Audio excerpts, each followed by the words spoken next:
for the cast, what was it like transitioning from stage to film? Being that this was is your first film for any of you guys? Is this the first film for you? Okay, so what was the transition like for you?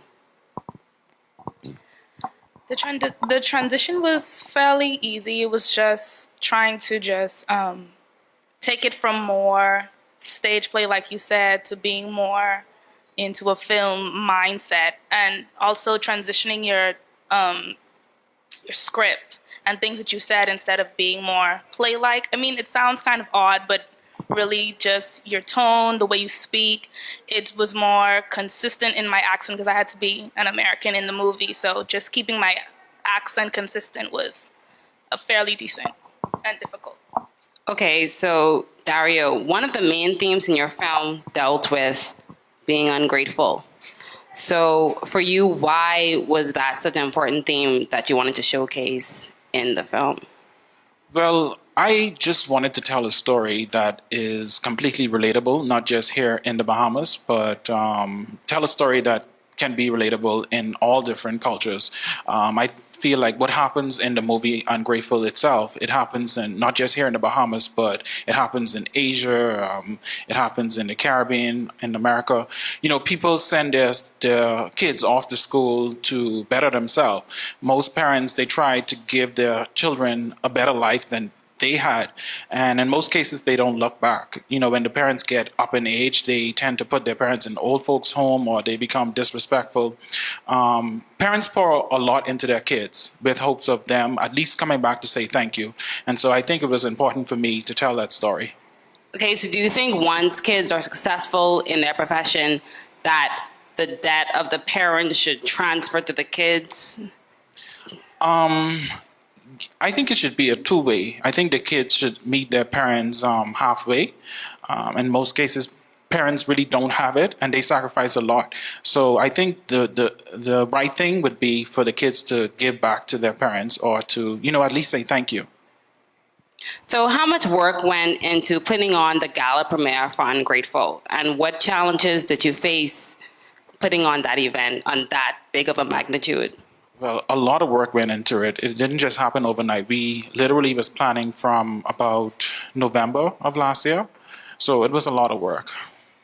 Okay. So for the cast, so any of you guys can answer this question. What was your approach to your role, and how did you prepare for it?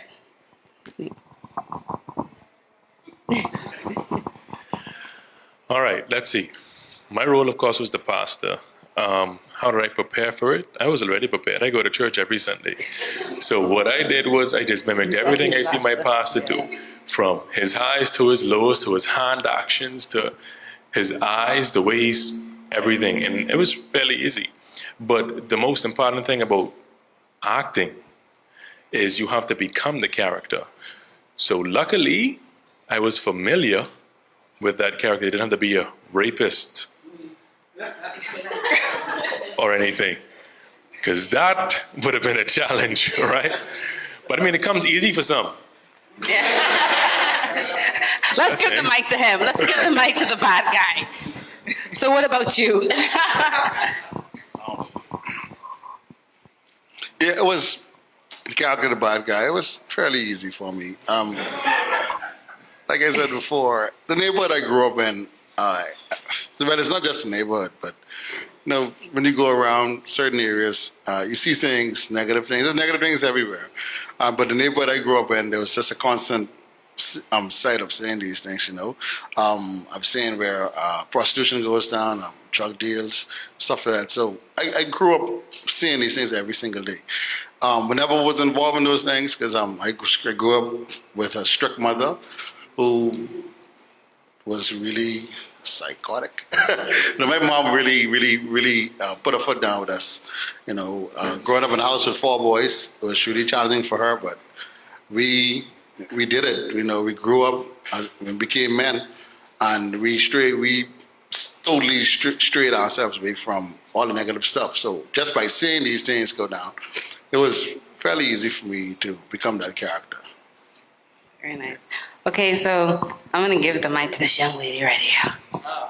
Look at me right in my eyes. Yes. Okay, so coming from stage to film, of course, the acting style is a bit different. So how did you modify your acting techniques for film? Well, I've acted in movies before. I was in the movie Rain. It's just a little part, but yeah, I had experience in acting in movies before. For stage plays, you have to be out there because you have an audience right in front of you. So you have to be a little bit more dramatic. Whereas with movies, you could be kind of subtle. You can still show emotion, but you could be kind of subtle with your acting. So it wasn't too bad because I had the experience. Okay, nice. So for my next sister, what about you? How did you approach your role? Hi. It was a bit difficult because I played the sister that had like way too many children. And I don't have any children, so it was kind of rough to deal with all of these little children. And then having to take the scenes over and over again, it was kind of like tedious. But in the end, we got it done, and it was a success. So basically, trying to deal with other people's children was a bit challenging for me, but I did it.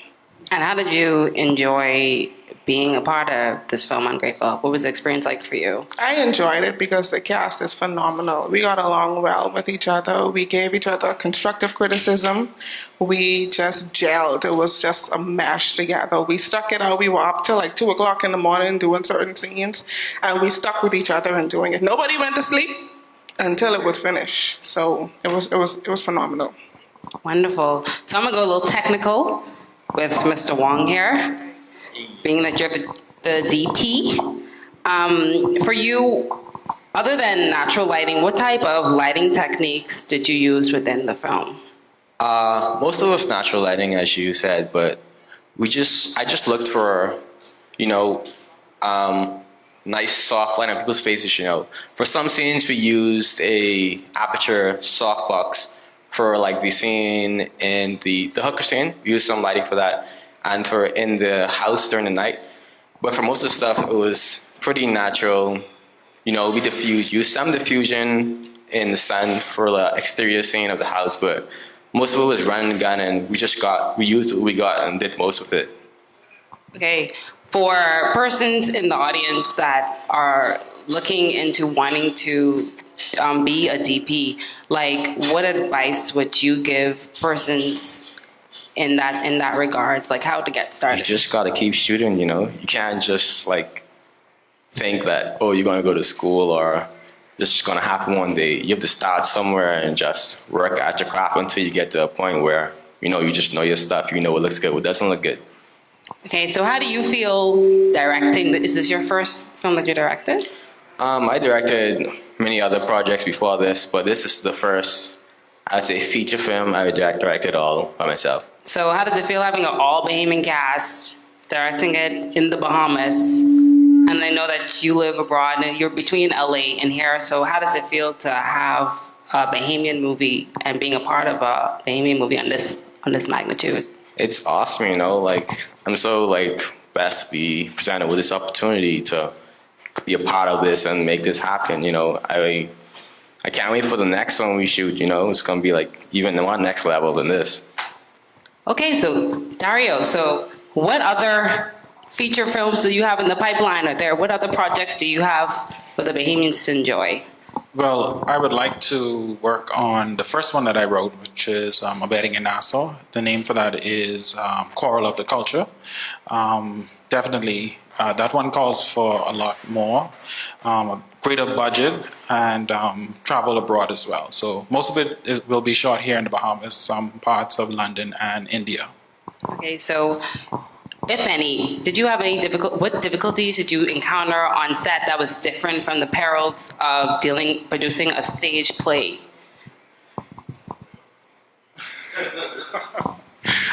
Yeah, he asked me to tell you guys about one of the scenes we shot. We shot the prostitution scene somewhere downtown. It was close to Dasswell Street. We were there, I think, up until almost 2 o'clock in the morning, shooting that scene, reshooting over and over. There was one point where I think there was a club across the road. So we had a lot of onlookers who was like curious as to what we're doing. Because in Bahamas, no one really shoots movies. So to have a curious person watching us, that was like, it made us nervous to some point. And then we were next to like an abandoned building. We didn't know that the building was occupied. And so we had like these strange guys just came out of this car with some weird girls, and we thought we were about to get robbed. Yeah, we were scared. And then because we were in characters, like we fit right in, so we was like, we don't know if they wanted to just be a part of the film, or I had my hand on my phone because I was about to call the sergeant to say, come and protect us. So that was one of the most crazy part of shooting. For the most part, I would say funding. Funding is like the biggest thing. I think the movie could have been much bigger than this, but we did what we could have done in the limited time. It's crazy that, Gary was home for a few days, and Sheree, who played Robin, she also was home for a few days, and also Quinta, she's not here. She's one of the sisters. So we had a very tight window to shoot. Literally, we shot this film within like 2.5 weeks, if all of that. Just every other day, shooting different scenes. But we know that we had to get it done because the next time all of us would have been together would have been now. So we had to get it done. So we started shooting the middle part of December into the first part of January. You brought up funding. So what avenues did you go through to get funding for your production? To be honest with you, personal funds. Well, Alive is a major sponsor for the event, but they didn't come on board until after the film was shot. So I'll just say to anyone out there, if you want to get something done, you really have to take the initiative and just do it yourself. You can't rely on people. People are going to tell you that they have your back, but if your name is on something, you just got to step up to the plate and give it your all and just believe in yourself. You have to believe in yourself. If no one believes in you, you have to believe in yourself. And, just be brave. And if you fear that it's going to fail, don't show it to the cast, because you as the leader, you have to like really carry the weight of everything. But I was happy that I had a cast who really had my back 110% and more. And we worked together previously. So if you have a system or you have a group of people who can give you that support, use those people. Okay. Is there anything that you've learned through this process of filming that you say, okay, on my next production, I'm going to do this different? Is there anything that... Well, what I've learned in the past, I know these casts are amazing. I'll definitely work with them again. But the one thing I would say that I've learned, I would say do auditions. As I find that if you have someone who auditioned for a part, they would probably give you more than someone who was invited to do a particular role. So that's just something that I've learned with this project, along with other stuff. I think funding is the biggest thing. Is if you have funds to do stuff, you basically can call all of your shots. But this time around, it was more like persons doing favor for you. But if you're able to have an elaborate budget, I think you're able to do a lot more.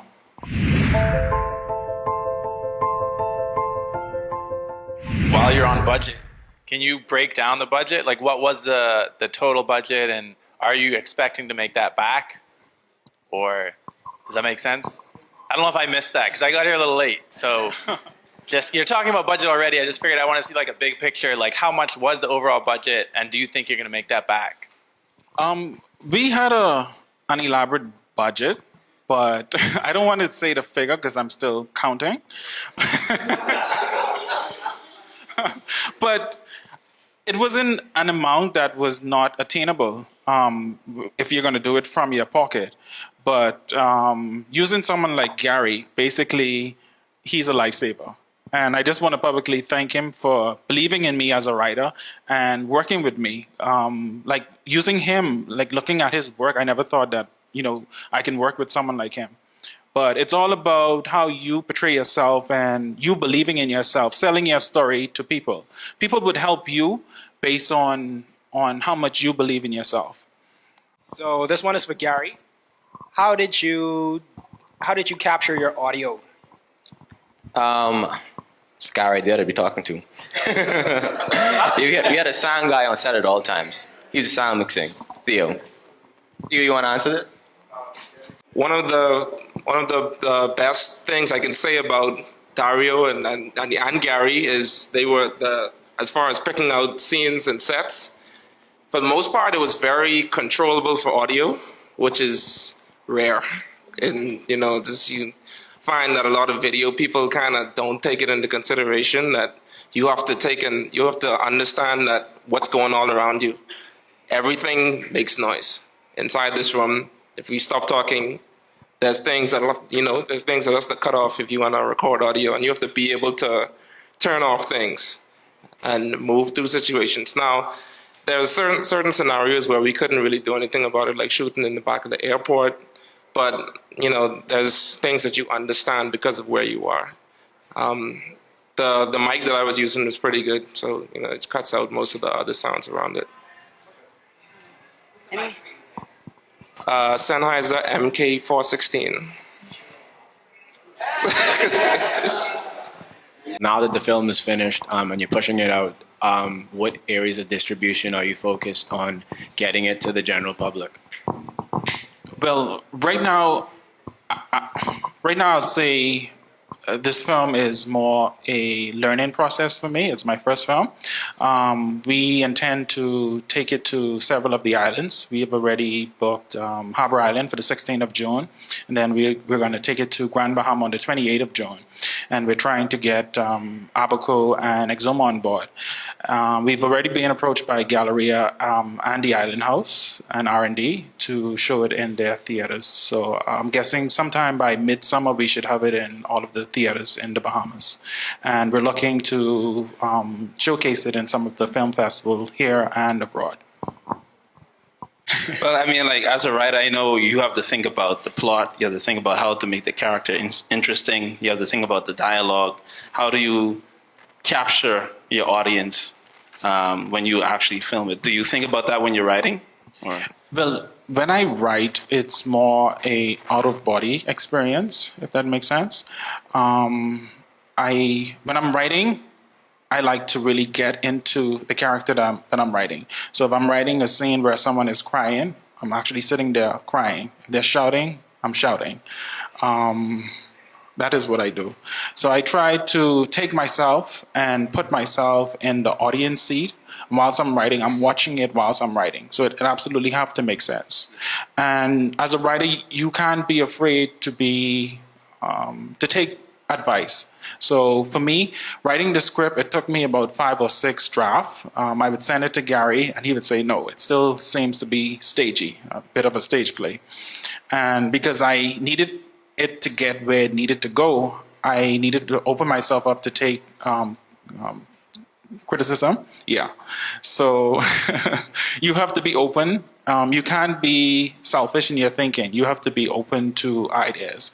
When we did the stage play, one of the scenes in the stage play called for the lead girl to sing a song. That wasn't my idea. So it actually came from one of the cast idea. I was away when they was rehearsing, and so they sent me the video. I loved it. Some persons would say, okay, why did you let people change your stuff? At the end of the day, you're still going to get credit for it as a writer. So you have to be open to ideas. What did you shoot on? What was your what did you shoot with camera-wise? We shot on the Sony A7S and we recorded externally to the Atomos recorder, which ProRes. Do you think that his girlfriend being so mean to the family took away from his meanness? Do you think that would have had that effect, or do you think that it benefited that both of them was equally as mean? I think both of them was equally mean. What I did with the film was the opposite of the stage play. In the stage play, Sam, the main character, his role was more of the sarcastic, funny one, and Robin was more the serious. She was still mean, but she was more serious. But I wanted persons to really take the movie serious, and so what I did, I just allowed Sam in the movie to be more of the serious, settled person, and then Robin was more like, why is this guy who's making so much money, he's so successful, he has a degree in engineering, why is he hanging out with this this girl from America? So that's what I did with that. Basically, she was feeding off of what he was giving off. He would say things like he doesn't know why his family is this way, why he has to come back and help his parents, and she would also aid in, well, they're not good enough for you, or this is why I didn't ask you to come here in the first place. I mean, I like the Bahamas, I wanted to come, but I didn't need to meet your parents, I didn't need to meet your family. So basically, they were both feeding off of each other's energy, which in the end, he blames her. So that's the whole thing, yeah. And then also, Sam, he grew up without his dad being present, and he grew up his dad was pretty much Caucasian, his mother is of African descent. He felt as if his mother's expectation of him was too much, and so the family plan was for him to go off to school to get a good education and put his sisters through school and then help out his mother a bit. But he felt like that was too much for him. And so it was then that he rebelled. So he grew up with strong biblical principles. His mother was stern and bringing up her children. But he just, when kids go off to school to the U.S., they meet up with bad company and they tend to stray away from their upbringing, like the prodigal son. But eventually they find their way back home. So it was more like a prodigal story. Did you guys did a one take, or how much times did you have to do that? Wow. Pool scene? Well, Dario and Mr. Wong is making it clear that it's going to be a one take with the splash and one take with the pool scene. It was one take with the splash with the drink, and it's a one take where they push both of us in the pool. So yeah, we was very, very clear on that. So we did a lot of reruns before we really got to the action. And it was like, wow. I mean, it turned out really good on film. It was more amazing to me seeing it than when we actually did it. Yeah. Which part? I did so much stuff. Wow.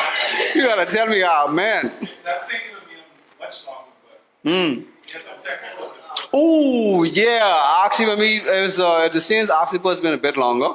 But what actually happened was when I was in the pool, and we supposed to do a scene coming up and say, well, I actually splashed some water. I went a little bit crazy with it, so some water actually went into the camera.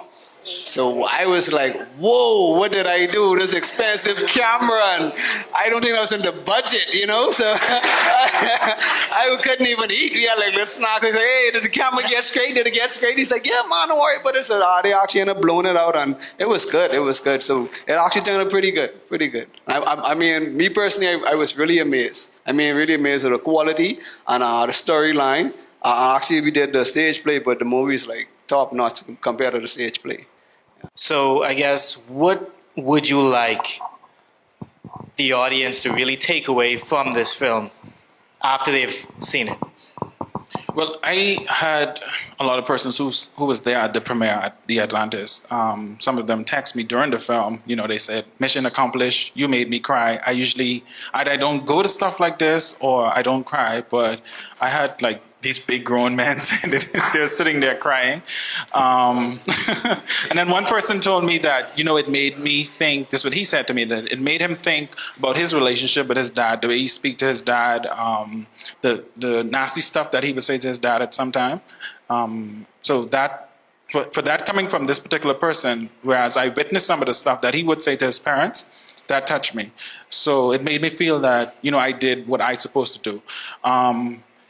I just say to persons out there, if you do your part, I don't know how you are in your faith, but if you do your part, you just allow God, He's going to do the rest. So just give it 110 and more.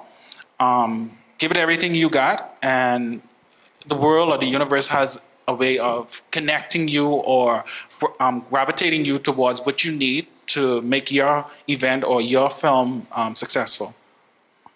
Awesome. I want you guys to give the cast and crew of Ungrateful a big round of applause.